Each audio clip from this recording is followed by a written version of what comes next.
So we're going to be a little bit all over the place, which is probably not surprising for many of you that have seen me speak a couple times. But this time I'm embracing it. So there's no real flow. What I did is I actually put the presentation in order, in the order by which I thought that most of you guys would get value from it. So we're going to jump from link building into keyword research, into things I think you should see in Google Analytics, et cetera, et cetera. So I'm just going to embrace the fact that I jump all over the place anyway, and let's get right into it. So when it comes to SEO, one of the things I think is very interesting is someone can share with you all the tools in the world, right? They can give you URLs out the wazoo, and you can go to them all. But if you actually don't know how to extract the maximum value from those tools, what good is it going to do for you? So some of the things I'm going to go through today is I'll show you some new tools that are out there that we're using. Obviously, that's how we do things here. But also to show you some things that you know about that you're probably not using in the same way that we may use them. And if you are or have a different way of looking at them, please let me know. I'm really comfortable with you guys interrupting me. So if anybody's got a question about anything, I can't answer them all. I can't know it all. But for the things that I do know, I have no problem with you interrupting me. It's not that important that we get through all the slides. It's important that you guys actually come out of here being like, yeah, I think that was a good use of my time. So like I said, let's get right into it. So let's talk about lessons you can learn from a hangover. And you're wondering how could that impact things that relate to search? Well, let's keep moving along. I'm going to show you how it relates to things that relate to search. So it's interesting. How many of us have used Google Insights? Yeah, right? A bunch of hands go up. We all know about it. What's really interesting is when you dig into data beyond just knowing the URL, right? So if you look here, what I did for the word hangover, and I can kind of mouse here, so maybe show you guys where I'm looking. So I took the word hangover, dropped it into Google Insights. That's nothing new, right? We've all done drop words into Google Insights. What's interesting is some of the data that you can extract from this. So I actually, instead of having it show me the last year, I zoomed in at a 30-day level. Why did I zoom in at a 30-day level? I wanted to know if there was a trend when people search for the word hangover. Guess when the big two spikes are, without fail. Saturday and Sunday. I don't know how you get through early drinkers that start on Thursday, but I save mine for Friday. But it's interesting, right? So, and it looks like consistently people party a little bit harder on Saturdays than they did on Friday nights, right? But this is about looking at a tool that everyone has access to in a slightly different lens. So, yeah, sure, does this matter to many of you? No, how many of you are marketing hangover products? Probably not too many. But it's interesting to know that you can give a room full of people the same URL or the same tool, but it's how you execute and use that tool which will determine how much value you extract from it. So I figured it's nice to start the presentation off with a hangover since I know some of you in here are battling it yourselves, and it's actually a Monday.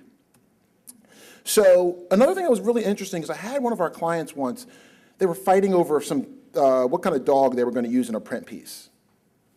And they call their search company to help them figure this out. But what they said to me is they said, you know what, can you do any research at all to show us what dog breeds are searched more by females? Because this product was marketed to females and they wanted to use a dog in the piece. So sure enough, if this doesn't look familiar to you guys, you've probably missed a couple of my sessions in the past at the Affiliate Summit, so keep coming. Because this is a tool that I talked about probably about a year and a half or so ago, and it's the MSN plugin for Excel. They've changed the name around a couple times, but it's the Ad Center plugin for Excel. And what you can see in my screen cap here is I'm obviously in Excel. I took a list of breeds. I searched for top dog breeds in Google, found a list that was easy to copy and paste into Excel, pasted it. I right-click on it. When I right-click on it, you see this little Ad Intelligence down here? How many of you have the little Ad Intelligence show up when you right-click in Excel? 1, 2, hands. Not nearly as many of you had your hands 3. Had your hands up when we talked about Google Insights. What this does is it lets you research your keywords very, very quickly in Excel, which is so much more easy to manipulate. I actually, at some time in the next 2 days, will probably post a link to something that allows you to do all your Google Analytics reports in Excel. I'll post that in the next couple of days. I was reading it on the plane and couldn't fully digest it all. But I right-click on Ad Intelligence after selecting my list of words, saw keyword research, go into the next level and go down, age group and gender. All right, so now I can take a list of keywords, see what the age group and gender is of people that have searched for those keywords on MSN, or Bing, or whatever the heck you want to call it. And this was my breakdown. This is what it looked like. So what we were looking for is huge disparities. We weren't looking for something that was 40, 60%. Why? There's not enough data here to be able to make a determination off of, it's a little bit higher skewed, so we'll go with it. But what we looked for were wide disparities for dog breeds that women were more likely to search for. The German Shepherd thing actually threw me. I thought that might have been a data integrity issue. Maybe I'm wrong. Anybody in here, women, got a German Shepherd? Okay, all right.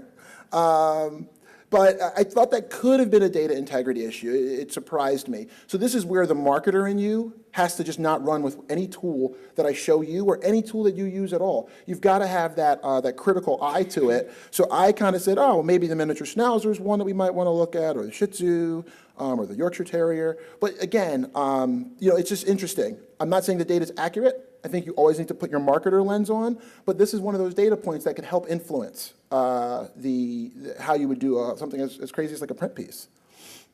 So on the flight out, I was thinking about something that we're working on and building currently and have built, and the value it's had for some of our clients. And it really brought me back to bounce rates.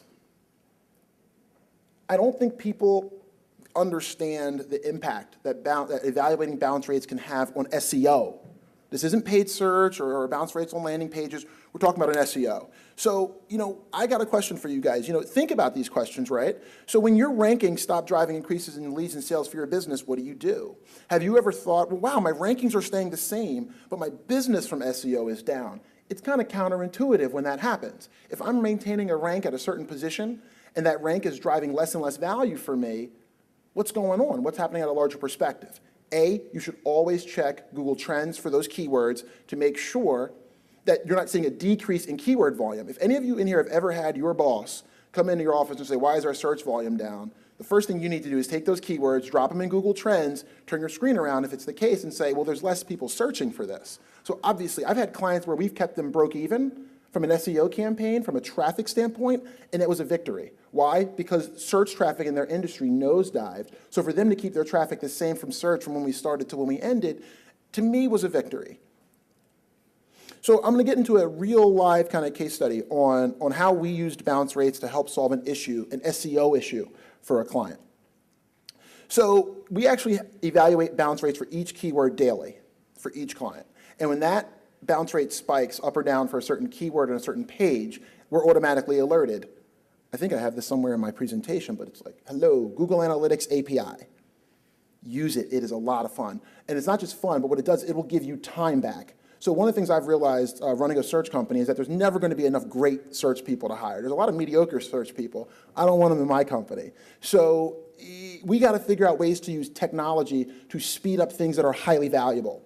Bounce rates are in Google Analytics. Your keywords are in some other report somewhere, Excel, whatever it might be. Take that API, get that stuff out of Google Analytics, match it up with your keywords that are in Excel or in another web-based tool, and now you can actually see when a keyword moves up or down, when the bounce rate moves up or down. So we called a client that we got a ranking for on the first page for one of their really important keywords. It was a branded keyword. And they had a bounce rate of about 80%. How did we catch this? We caught this because we're looking at the bounce rates for their keywords in buckets. And this has probably happened to a lot of you, where a home page or a page you didn't want to rank well for a word is actually ranking well. Have any of you guys ever had that happen? Good, some of you. It's almost inevitable that sometimes a page will rank that you said, that's not really the page that I want to rank well for. So you have a couple options when that happens. You can either target a new page, which is often what the marketing department wants you to do. Well, that page doesn't fit well, so target a new page. You can get that one ranked too, right? No big deal. Which causes you to potentially lose the rank. So you've got to think, is it worth the trade-off? I'm not here to tell you that it is or is not, but you've got to think, is it worth the trade-off to try to target a new page, have that ranking potentially drop? That drop in rankings better offset that drop, also result in a drop in the bounce rate, or I'd be pretty PO'd. So the other thing is what we recommended our client do, and that was to dynamically change products for this one brand on the homepage based on these high bouncing keywords. I think the risk here is that people can get overly aggressive with any tactic. And as you all know, all of you should know that the thing with search is that any tool, technique, or tactic can go from being very fine and legit to totally black hat and get you in trouble kind of in the blink of an eye. So of course, the client goes, oh, this is great. Should we do this for everything? And I went, no, you shouldn't do this for everything unless it's actually helping the user experience. What was great is that now what we did, when they had their product list, their product grid on the homepage, the first 3 products were actually of the manufacturer if you came in with the keyword that before was bouncing. The ranking maintained. It always bounces between 5 and 7 traditionally. We cut the bounce rate down by over 20%, and sales for this product increased 2x, not 2x%, 2x, 200%. And we didn't improve their ranking. So you've got to think, right? SEO, it's all about moving your site up in the search results and getting ranked, right? No, wrong. It's still about making money. This is the biggest distraction of them all, is that people look at SEO and go, where do I rank? A, personalized search causes that to be very different. Based on your local search, that causes things to be very different. But they don't look at this part of it. So if you've already got great rankings, now's not the time to take your hand and extend it over your back and pat yourself on the back and walk into your boss with some great ranking reports. Now's the time to say, well, which of these are bouncing high that I know we've got a product that fits that user or that searcher? I had a client who, their developer actually built a tool to scrape their competitors' prices. They're the top 3 competitors. It's freaking wicked. Really smart. Why? Because they now know when they're not price competitive. So when they see a bounce rate go crazy, they're like, well, we're not price competitive. We're one of the highest prices out there on this one product. So I thought that was really, really a smart way to use a scraper for something that was actually valuable. So here are your takeaways. Obviously, if you're analyzing SEO by where you rank, you would have never caught this issue. And this issue actually helped improve the bottom line for this client. So obviously, you should be doing or analyzing your SEO by much more than just how you rank. If you trend out your bounce rates for your top keyword buckets, a ton of bucket keywords together, and you trend out your conversions, you'll be able to start to see a correlation. Oh, when my bounce rate goes up by this much, I see conversions drop by this. It'll help you make smarter decisions. You better take action on this. Anybody that walks out of here that's got keywords that are ranking well and doesn't look at your bounce rate, I'm going to hunt you down. Because this is good stuff, right? You got to think, we all are in this pursuit of increasing our ranking, increasing our ranking, increasing our ranking. We helped increase this client's revenue by not increasing the rank that we already had, right? Okay, good. So another tool that I think is heavily underutilized, especially for people that deal with e-commerce, and this is, I think affiliates should really keep their ears open on something like this because it's going to affect their bottom line, is using the MSN tool that's listed here to determine commercial intention. I don't care how much guesswork you put into it. We're typically not going to know what words people are going to type in all the time that are going to always convert. You just don't know. So let me tell you why you should care about that tool. Hopefully I gave you enough time to write it down. If not, find me somewhere online, ask me, I will send it to you. Because as affiliates especially, you need to know what search words are research words and which ones are going to drive people to actually convert. And when you're picking keywords early on, it's one thing once you've already got a full data set in and you can do the slice and dice in Google Analytics or whatever tool you use to determine the difference. It's a whole other ballgame when you're first going out there after those keywords for the first time. You want to make sure you're targeting words, I know I'm at the Affiliate Summit. You want to target those keywords that have a high propensity to have a commercial intent. And that's what that tool will tell you. So let's take the word snowboards. And this is the output of the tool. It's interesting. MSN asks you if this is accurate. How the hell am I supposed to know? I don't have the data set. You do. I guess snowboards has a high commercial intention, but the idea here is that on a scale of one basically, one being a high probability that this word has a very high commercial intention, I can now see that the word snowboards is one of those terms that typically drives people that are interested in purchasing. How MSN comes up with that intention, I don't know, but I kind of like what they're doing with Bing, so I'll cut them some slack that they probably got this right. Hell of a lot smarter than me anyway. So then I took the word snowboard, which is a singular, and it said that it was a higher probability that it's a non-commercial intent. All right? So how many of you have ever had the issue where you rank well for a singular and not a plural or vice versa? Isn't that a pain in the ass? It's a total pain. But what really is interesting about that phenomenon is for all the credit we give Google and Yahoo and MSN, and they deserve it all because they have planes that land at NASA. I sat in coach. But But you still got to think, right? If they can't get singulars and plurals figured out to where they should typically rank well on both sides of the search, do they know something that we don't know? Maybe. Maybe they know certain terms are more or less commercial than we think. But I still think it's a little bit weird that if a company ranks in the top 10 for SEO company, that they rank in the top 50 for SEO companies. Doesn't really make sense to me, but what do I know? So then you look at a word like snowboard, and what MSN's saying here is that there's a high likelihood that this is not a commercial search. So again, if it's coming down to you picking keywords, this should be one tool in your toolbox that you use if you're getting in kind of that argument with someone over what keywords to use. This is one of the ones that should probably help. But then, as you can tell, I tend to take any tool and I really try to hammer it for things that should show a data point that I would think intuitively it should show. And I was a little bit not happy by this one. So you type in the word buy snowboard, you would think the commercial probability of buy snowboard would be higher than the word snow or snow. I did the singular. Probably should have done the plural. But you see how I'm testing the tool, right?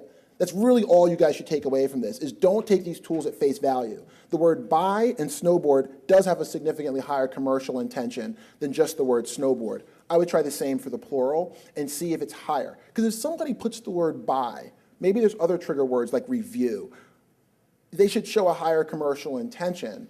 And if they do, then that gives me more confidence in the tool that I'm using. Does that make sense?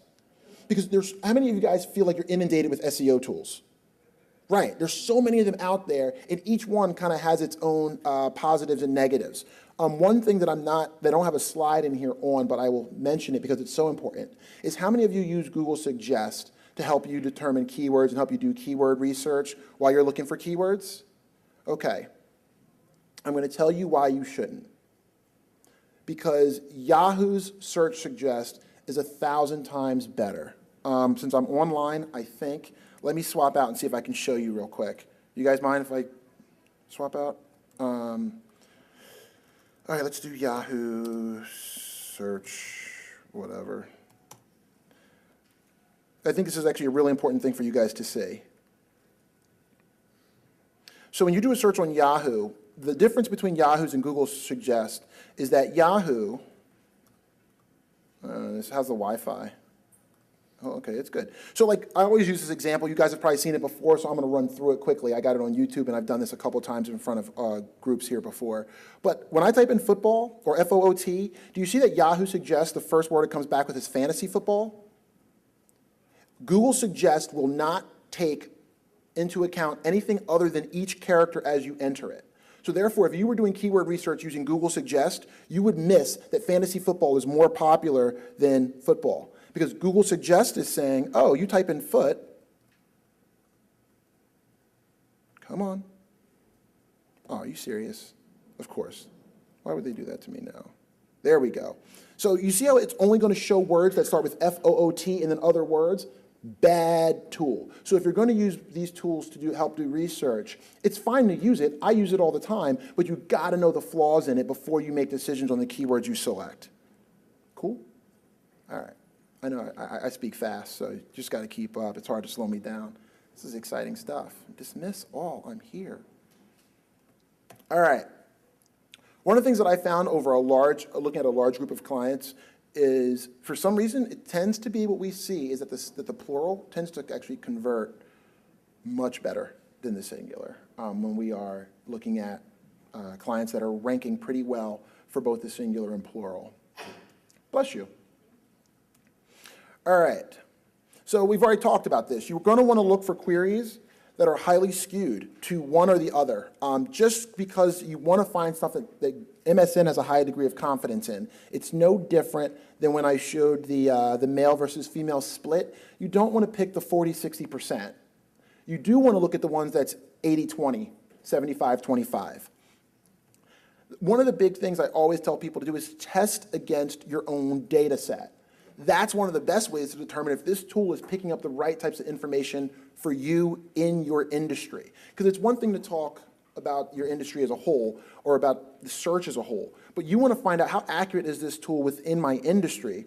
Take some words that you're ranking well for, take those words that convert really well in your analytics tool, then drop them into MSN. and see if MSN comes back and says the commercial intent is high or low. If it's telling you it's low, this might not be a tool that's actually going to work very well for you given your set of keywords. It's another way to test the tool. And obviously, the higher accuracy you see with your real data, the more you should probably trust the tool. Am I losing anybody yet? Hope not.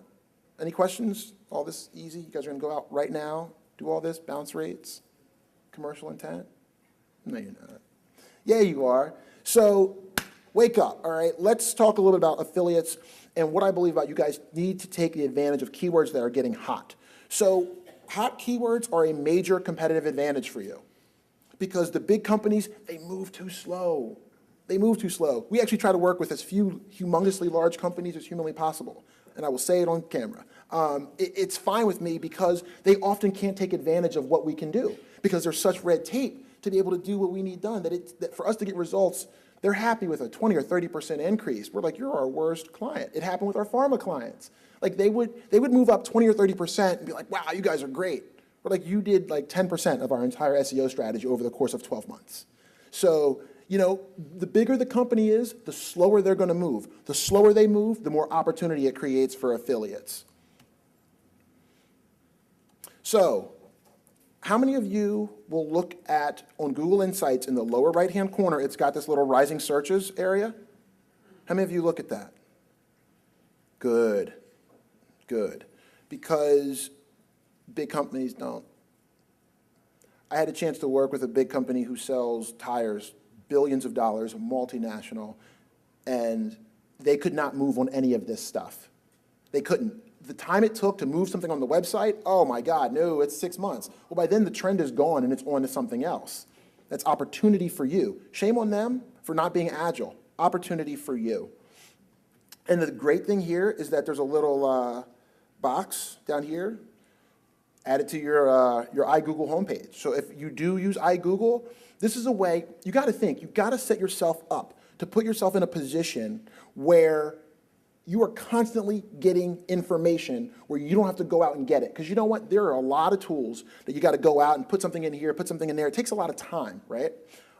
For something like this, just subscribe to it. Every time you open Google, boom, Google's telling you what's getting hot according to certain keywords in your space. We're all a little bit lazy. Or maybe we just don't have enough time in the day to get to all of this stuff and to get on top of all the trends. But if those trends were smacking you in the face every day, when you opened up Google as your browser, you'd probably catch a couple more things. Question?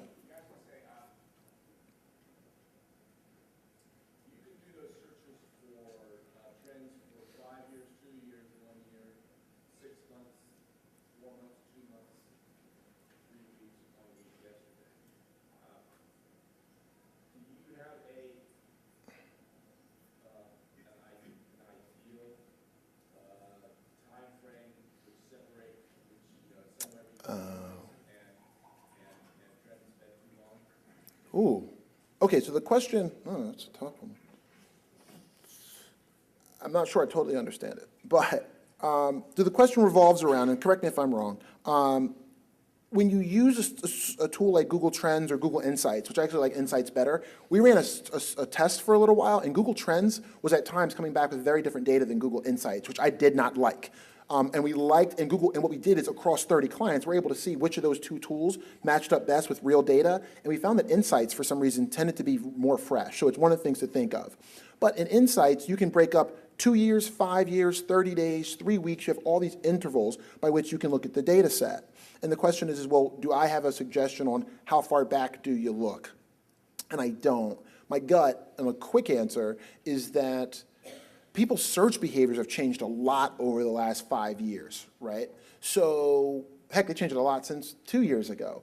So you've got to think shorter intervals are going to be more valuable, because if you take a word like snowboard or snowboards and you look at that search volume over time, it's going down, even as the sport has gained in popularity. It's counterintuitive, right? Well, the reason why is because people are less likely to do single word searches than they were many, many years ago. So while this might sound crazy to you all, when I first started in SEO, and almost at 11 years doing SEO, one of my first clients was Barnes & Noble. And one of our biggest successes for them was getting them ranked on Excite in like the top 2 spots for the word shopping. Great back then, not so applicable now. If I got an e-commerce client ranked today for the word shopping, they should fire me, right? What's the word shopping indicate? Nothing. But 10 years ago, people didn't even know where to shop online. They went, shopping? Right?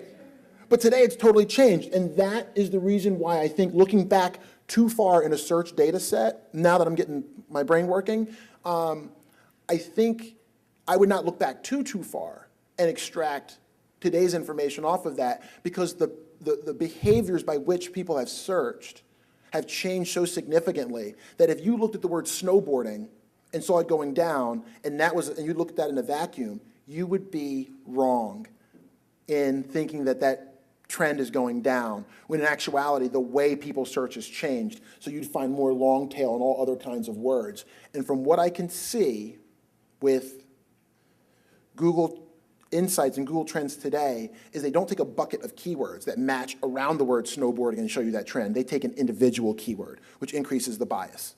Does that answer your question?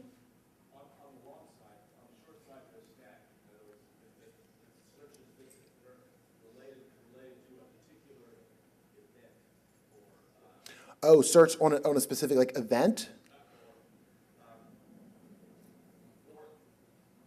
What I gather from what you would say max 2 years, probably going back maybe only a year. I would not go back probably more. When I do research, I traditionally do not go back more than a year unless I'm looking for seasonal trends. So here's something that I did. If anybody actually was at this, at the affiliate summit, it was like, I gotta say, it was like 4 or 5 presentations of mine ago, long time ago. One of the most interesting data points I've ever caught in my entire search career was something that I showed back then, and it was the trend for Omega, Movado, and Tag Heuer watches. And Omega, was anybody there? Anybody here old school enough to actually have been at that presentation? You bastards. All right. So, but what was interesting is that Omega watches, and I'm not sure if this is still the trend today, but Omega watches always outpaced Movado and Tag Heuer, right? Always. And then all of a sudden, come November, Movado actually got more search volume than Omega. So what was interesting is that this was Omega and this was Movado all year long, right? And then all of a sudden, come November, Omega kind of starts going like this, and Movado went like that and eclipsed it every year for 4 years straight. If I was an e-commerce client, if I was an e-commerce watch seller, I would be putting a lot of Movado product on my homepage come those 2 months of the year, because for some reason something happens in November, December, where Omega, who's always above Movado all year long, somehow gets eclipsed. It's interesting. But is Movado less expensive than Omega? Probably. So people for Christmas are searching for, they're looking for Omega because that's something that they want, but you're looking for Movado because it's something that you're going to actually purchase because it's less expensive. Might be a good point. That's actually a really good point. I've been scratching my head on that for years. Thank you. Thank you. It's a good point. Yes? It could actually be the offline marketing also. Could be offline. We ran a lot of campaigns for Singular. When they ran a TV spot, we saw a surge in the search volume. Yeah, definitely. That's another thing. It's about, maybe it was correlated to advertising. And that's another thing that's really interesting about search, and I will keep rocking and boogieing because I got a lot of stuff, guys. But we had a client who was in the whole sell your gold space, and it was interesting.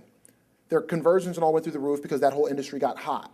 It really wasn't like our rankings did anything for them that was huge. It was the industry getting hot. It was advertising, it was press that ultimately allowed them to take advantage of a high ranking already, which is actually a really interesting point. Thank you. I like this two-way stuff. Anybody want to come up here and help me out? I'll start taking notes. So you got to know how a product's getting hot. One of the things I would say is if you know something's getting hot, that you can probably do much more quickly than the competition, is to just try to move it up one level in the hierarchy of the site.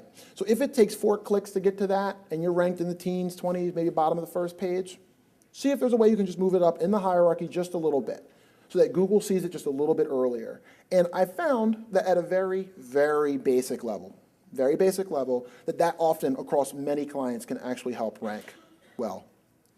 Price Grabber does it. They have their top 200 products updated daily. What do I take away from Price Grabber? That their top 200 products are always only 2 clicks away from the homepage at most, because it's a hot product. They want to make sure that they get that as close to that homepage as possible so that it can potentially rank well.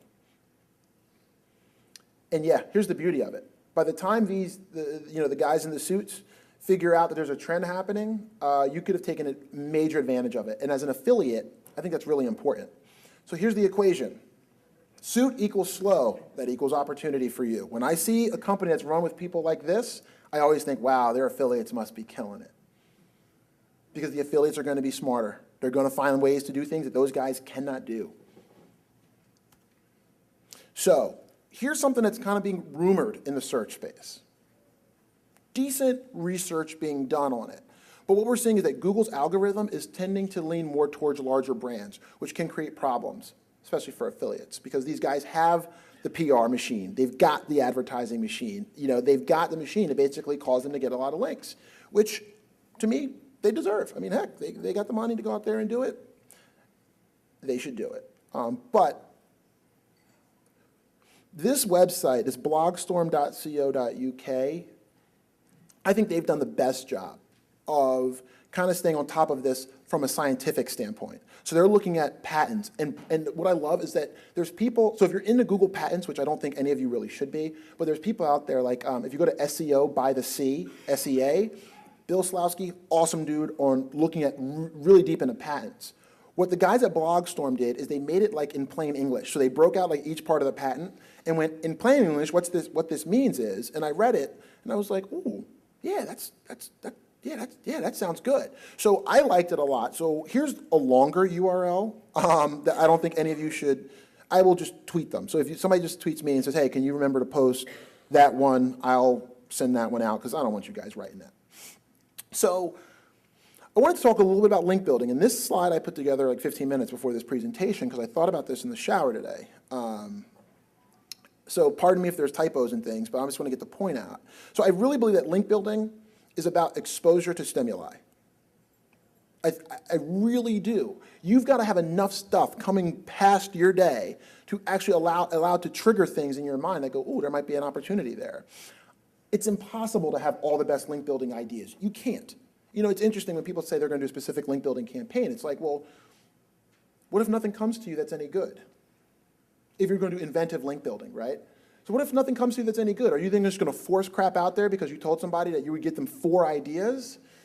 No. So it's one of the things that we struggle with. I don't say we've got the answer to that by any means, but we struggle with that because we see the value in creating very high value link building opportunities. One of the ones that we shared on our blog is that, and I did this last time at Affiliate Summit, so anybody who was at the last one should know these really well, but one of them was we ask our clients now if they're pet friendly.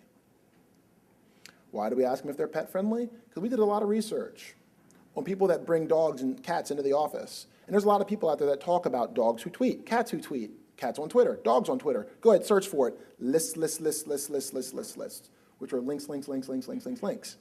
Asking the right questions gives you opportunities to create links. But where did that come from? That came from me visiting a client, and their 2 huskies came by, and I went, oh, that's a link building opportunity. To me, because I think like that. But it's a link building opportunity. But that came from me sitting in their office, and that's what sparked me to kind of be on this this trail way that I'm on of blazing this trail of kind of telling people you got to ask the right questions. You got to really get deep because there's link building opportunities going by you every day. But you got to get exposed to things that would even spark your mind to think of them as link building opportunities. So you got to put yourself in the position to have these great ideas. So one of the things you guys might have noticed is when I do a search on Google, there's a Twitter box that shows up and shows me the last 5 tweets. Anybody using this? Good, there's one, but that's not good because that means there's like 100 and something that aren't. It's free, go do it. There it is. So it's a plugin for Grease Monkey. So first, if you use Firefox, you've got to then install Grease Monkey. Once you install Grease Monkey, you then go and do this. If you don't want to write it down, just ask me to tweet all the URLs, and I'll tweet them all out. But what this does, guys, is how many times do you do a search on Google in a day? How many of you guys, how many do you think? Anybody here over 5 searches a day on Google? Right. Anybody probably over like 25 a day? All right. Now, how many times of you, those of you that search 25 a day or more, put your hands up, I just want to see it. Look around, everybody. Now, here's the next question. How many of you do 25 searches a day on Twitter? Drop, drop, drop, drop, drop, 1, 2, 3. I would say about half. About half the hands dropped. Why? Because it's kind of a pain to go from Google to search.twitter.com. You might be searching for one thing in Google. You're not really thinking of it as a link building opportunity, so you're not even thinking of it to look over at Twitter. You drop this thing in, and your search results miraculously look like this. So while I'm doing a search on a topic, I'm now having stimuli in front of me every time I do a Google search. Oh, that got hot on link building. Oh, and then look, and next thing you know, we're coming up with something that most people aren't thinking of, which are things like, you have a pet in the office. Search, search, search, search, search. Dog to Twitter, cats on Twitter, boom, boom, boom. Oh, this person got interviewed by the USA Today and got a link from the USA Today to their site. So if we can get our client on their list, they're one link away from the USA Today, good. Help them rank well? You betcha. So like, it's about being exposed to things that will trigger your brain to look at things as a link building opportunity. Another one, and this one's hard because this is very pop culture, but it's a trend, right? So I don't know why Donna Karen's getting hot, but Google thinks she's the 51st, or just telling us she's the 51st most popular result. Anybody in here deal with the ticket broker space at all? Okay. If you do that, we had a client that did that for a while and they couldn't react to any of this stuff. But the one gem we found was by looking here. I didn't know that, oh gosh, who are the guys, what's the name of the show on HBO, the two guys, they sing Too Many Mother Uckers? Flight of the Conchords, thank you. So Flight of the Conchords, when those guys went on tour, you can't expect your search company to know every single major band going on tour. We watched Google Trends every day, and all of a sudden we went, why are 10 of the top, 5 of the top 10 queries for that day around Flight of the Conchords? Typed it in, sure enough, one person bidding on it in paid search for Flight of the Conchords tour, tickets, whatever. That is a very competitive space. It's about getting yourself the data, going through your day-to-day that will trigger things in you to go out and take advantage of them. And obviously, all the way over here to the right, you can add it as a Google gadget. Great, every time you open up your Google now, you're gonna see trends in your industry on a bunch of different keywords, and you're also gonna see overall trends on the web as a whole. Why would you not wanna have that information showing up to you every time you open up your Google browser? Somebody got an idea on why they wouldn't? I'd love to hear it. All right, that's what I thought. So those of you that use iGoogle, I expect them all added. I will hunt you down. The other thing is if you're not an iGoogle person, you can get the feed. You can get it in RSS, have it come into your reader. And there's the URL, google.com/trends/hot trends. Updates multiple times throughout the day. Anybody does any kind of celebrity gossip, anything, gotta be here. You're gonna miss out on opportunities. Sometimes they even spark blog posts. Why? Well, if a bunch of people are talking about something and I can infuse that into a blog post, why not get the extra traffic, right? So I once wrote a blog post about why Hank Baskett was more popular than Barack Obama. Who in here knows who Hank Baskett is? How many of you know Hank Baskett because you're Eagles fans? Nice. Anybody that knows me knows I get a Philly sports reference in every presentation that I can. But for a day, Hank Baskett was more popular than Barack Obama. How did I know that? Because it was a trend. So I wrote up a blog post about how did this happen. He married the girl from Kendra, the Kendra show. Yeah, that girl. He's not even a starter. Okay. All right, let's move on, right? So I think one of the things that happens one of the hardest things for people to do when they do search is understanding where they're weak, right? Is it content? Do you need links from authority sites? Do you just need a raw number of links? Without giving out the exact instance, because I can't, we have a client that's outranking a company that's got over 10 million links, a company that every one of us knows, because this is them, right? That's them on the left.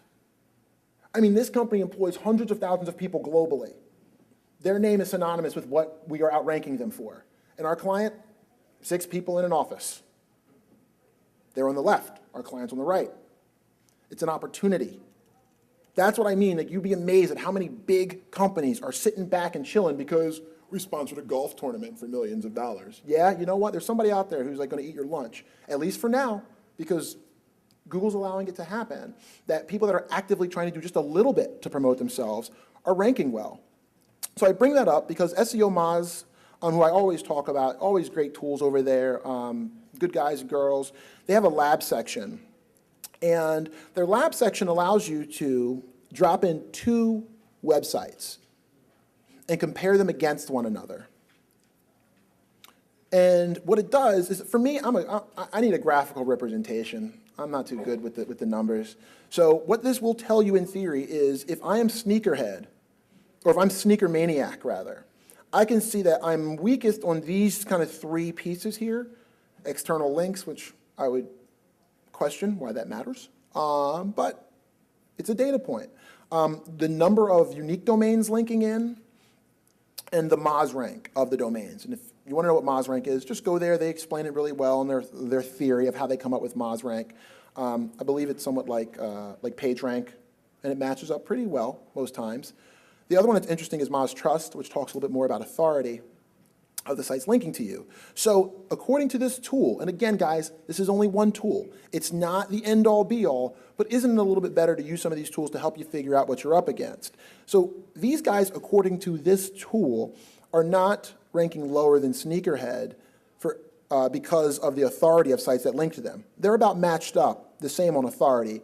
It tends to be like the number of domains linking and their Moz rank is the issue. And again, any of the definitions that are associated with this, just look them up. It's SEOmoz.com/labs. And then they give a little synopsis on kind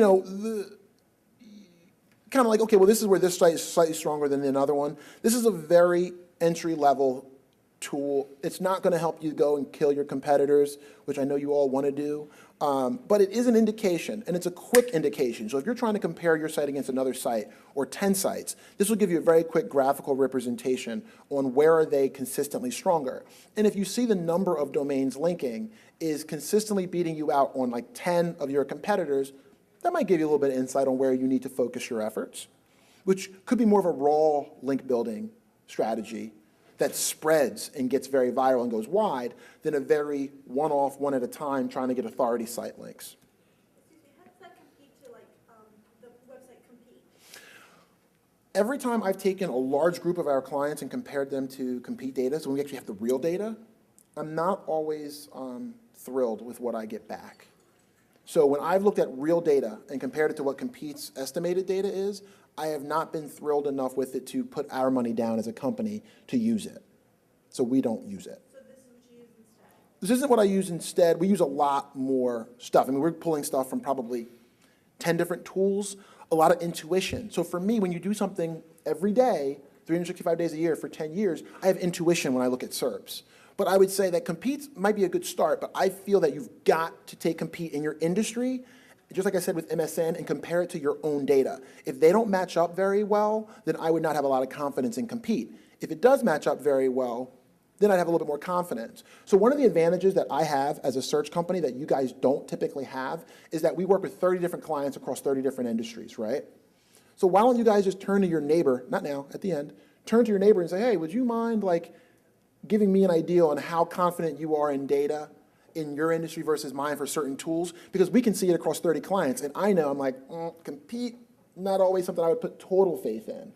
But for you guys, there's people here, right? You know, say hi to your neighbor, maybe exchange some business cards to someone that you know and trust, enough to say, hey, you know what? Compete said my traffic last month was this. Alexa said it was this. Google Trends for websites said it was this, but it was actually this. And I got 2 or 3 sites, and maybe you have 2 or 3 other friends that do the same, and then as a group, you will start to see where these tools are accurate and where they're not.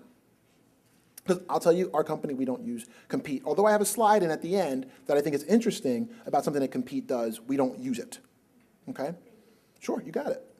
So here's something that's pretty neat. So there's always keywords that are rising in Google Analytics. I'm a big GA fan.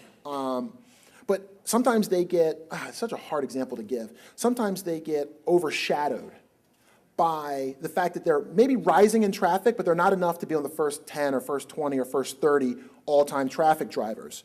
So when I look at referrers or keywords that drive traffic to my site, you see these little 2 buttons up here, who sent me unusual traffic? How many of you have those buttons show up on your Google Analytics? How many of you would, oh, nice, good. How many of you would like to know who's suddenly out of nowhere sending you unusual traffic? Probably a lot of you, right? So there's your URL right there. Juice Analytics. I will just tell me to add these. I'll add them, I swear. I'll go through the presentation, pull out every URL, and I'll add them to my Twitter stream. But that's nice, because you know what? The average person's Google Analytics for keywords looks like this, right? That's what you guys are all used to it. That's what it looks like. Yeah, you install that thing, it looks like this. So, oh, same report shows it to you in a totally different way. So these are the keywords that are driving 50% higher traffic just over the last 7 days. Why? Because that's a trend. That's something that's getting hot in your Google Analytics. The problem is, if you look at a report for a month, maybe what's getting hot just doesn't have enough traffic to show up as the first 10, 20, or 30 keywords. And to be honest, we don't always have time to dig all the way deep into that long tail or that mid tail to find opportunities. This tool will help you find opportunities. And it'll also show you words that are getting lower traffic. This might be an indication that maybe rankings are dropping, maybe. I really like this tool. And it's a plugin, again, for Grease Monkey. So a couple things I'm showing you guys require you to drop Grease Monkey in first, and then you can put these things in. Question? Have you seen Google Analytics increasing the load time of the page? Page load time. So here's my belief on page load time. So my issue with my belief on page load time is Google reports it in Google Webmaster Tools. How long does it take for your pages to load? The question is that something that matters to them? Well, it's got to matter a little bit, or they wouldn't report on it. But also, is it just in their best interest to get fast loading pages, so they want to show you that report, say, hey, your pages are loading slow? I don't know. I know that I've had friends who have done research on this, and some of them have found that you get a slight boost in how quickly you're spidered based on how many pages it can pull. But I don't really factor that in very much into the way that we do SEO unless it's egregious. Oh, you mean in Google Analytics to see page load times? No, I have not seen that. I have not. The only way that I would check that is probably with pages that have high bounce rates, and then run a page simulator against those to see how long they take to load. That would be the only thing that I would do.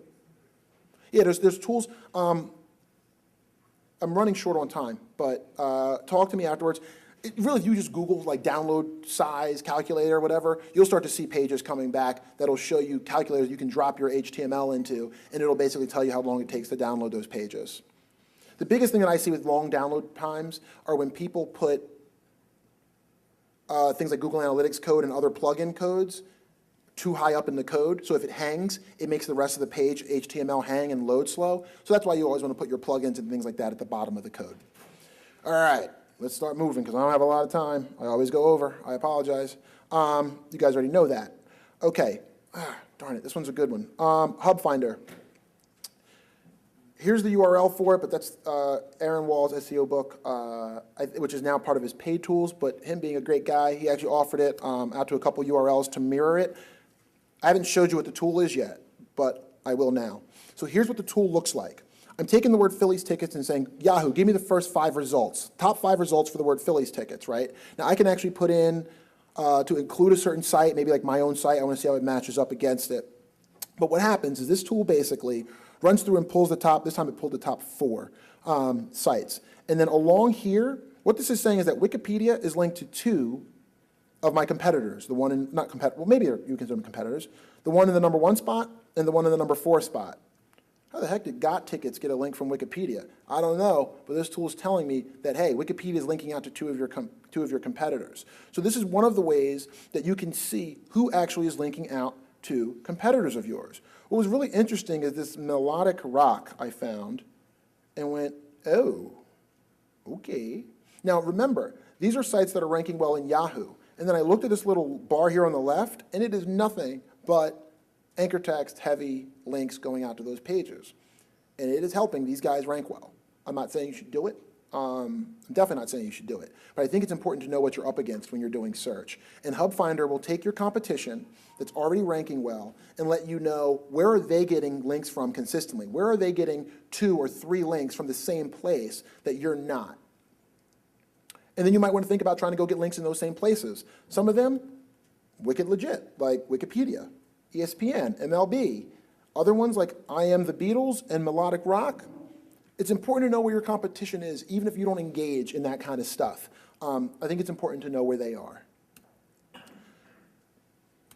Oh, and by the way, the idea that Wikipedia links are no-followed, don't worry about no-follows, guys. It's the biggest waste of time.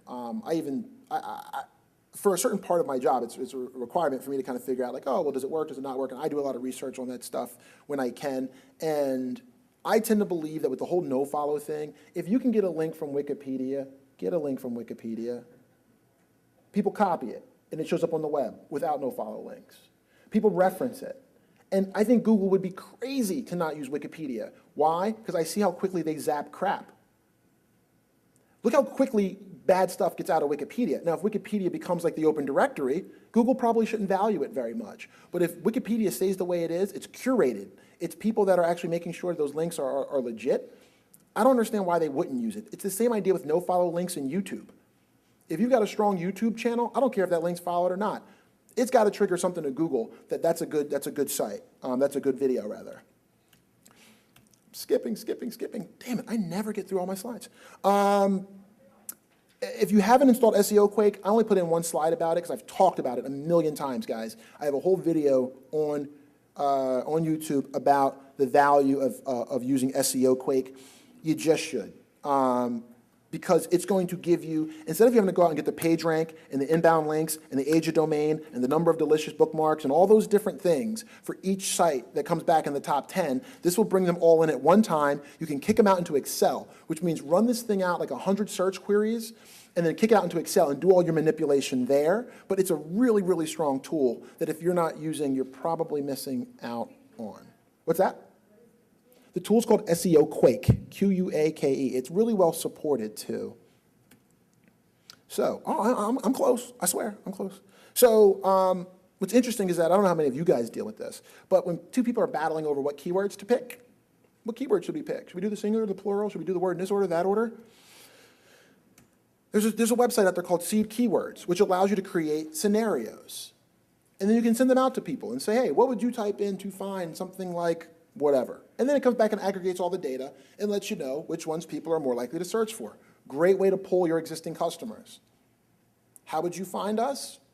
All right, go ahead. Take C keywords, type in a query or two, have them tell you how they go about finding you in a way that aggregates all that information. I forget who showed it to me, who showed this tool to me, but I was pretty impressed when I saw it, and it's easy to use and it's free, so you know I love it. When you do a test, you want to be really nondescript, guys. You know, you want to say something like, what would you type in after your printer tells you it's out of ink? Versus like, what would you type in to find a printer cartridge? Because then most of your answers are going to come back, printer cartridge, garbage in, garbage out. You don't want to lead people too much because then you're not going to get good results. So, I'm almost there. A couple things to keep an eye out for, guys, is how many of you guys are seeing these kind of results showing up in your search results?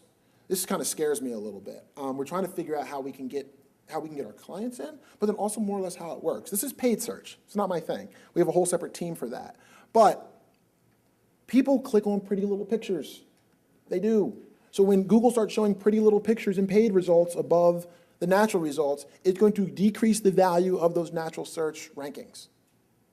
I think it is.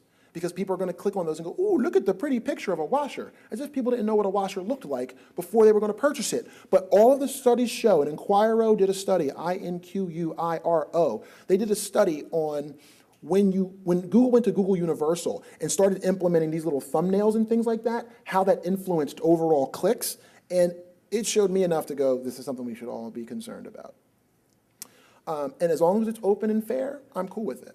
Obviously, the question for me is, well, how do you get chosen to be there? Because it's interesting that Lowe's and Sears, big brands, are somehow included in here. But it was somewhat encouraging to see us-appliance.com also show up. I think this has something to do with probably the marriage of feeds and paid search. It's also definitely a beta thing that they're not talking too much about. But you just want to think of how does this impact click-through rates on commerce-based queries. Remember how we talked about commercial intent before? Well, what happens with high commercial intent words if all of a sudden Google starts showing these pretty little pictures above things? One of the queries, try washer and dryer. I would say search for it, see if you get the same results. Clear your cookies out, try it again. It's one of the ways that you'll often get new search results you haven't seen before. Make sure you're logged out. Try somebody's computer that's new. Try your grandmom's computer. It doesn't search Google because she uses MSN. And sometimes you'll actually see that there are new results, new ways that Google shows information that you might not have seen before. Last slide on compete. One of the things that this report showed that I kind of liked, I still wouldn't pay for it, but I kind of liked it, was the percentage of total keyword volume that a website gets for a certain word. I'm not sure if this is accurate or not. I want to start testing it. The best way to test this, in my opinion, is through Google Webmaster Tools, which will show you your position for a keyword and what percentage of clicks you got for that keyword. And oh, I got to show you this too, guys, sorry. Anybody in here write a blog at all? There's a plugin for Firefox that will let you do keyword research without having to go out to all these tools. It's from WordTracker, so I believe it's labs.wordtracker.com, and this is one of their tools. It's a plugin for Firefox. So while you're sitting there writing your blog, you can just move your mouse over all of like 20 pixels, type in those words, and have data come back on what other types of words people are searching for. So you're embedding words in your blog posts that this tool is telling you people are actually searching for. You could have done this before, but I know we're all a little bit lazy, so bringing it right next to where you're writing the blog post makes it that much more likely to be used. And why can't we be friends? I am everywhere, and I respond to just about everybody when I can. You leave a comment anywhere, I will usually try to respond. If you have a question, I will try my best to get back to you within about a week or two. You got to give me times, but I will get back to you if you've got any questions. So find me here. Email me, chat with me when you see me around. I'm more than willing to answer any questions for as long as you guys want while I'm up here. Question? Are you able to make your presentation available? That's, it's the Affiliate Summit guys. They usually almost always make everything very publicly available. So I'm pretty sure they'll do it, but I'll give them the presentation. They usually put it up on SlideShare. Any other questions? I know I went over. All right, cool. Thanks, guys.